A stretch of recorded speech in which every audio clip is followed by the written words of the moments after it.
So, for the second time, nag-request akong mag-send ng, verification link sa nominated email address.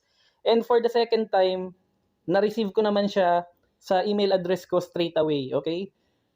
Sure ako na walang problema yung internet namin kasi talagang working naman siya all throughout the day and may delay dito sa part nung, network ng Pi or sa system nila.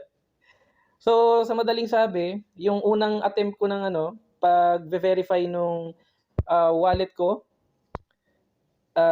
through the email verification link, hindi siya gumana. Ang tagal kong na-receive yung ano nila, verification link. Pero, the second time, nag-request ako i-resend yung, email verification link, okay, to confirm na tama yung wallet address na ginagamit ko dito sa Pi Wallet natin. And then nakikita niyo naman ngayon, nung clinic ko yung, verify email address, on the second attempt, verification successful na siya, okay? So, in case na maka-encounter rin kayo ng ganitong situation, considering na kumpleto niyo na yung KYC and naghihintay na lang kayong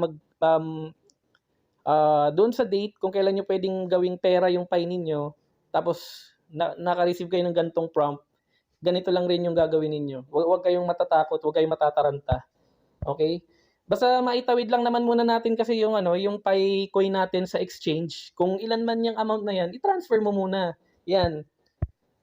Kung babagsak o hindi yung Pi, tsaka ka na mag-isip, ang mahalaga mailagay mo muna sa exchange.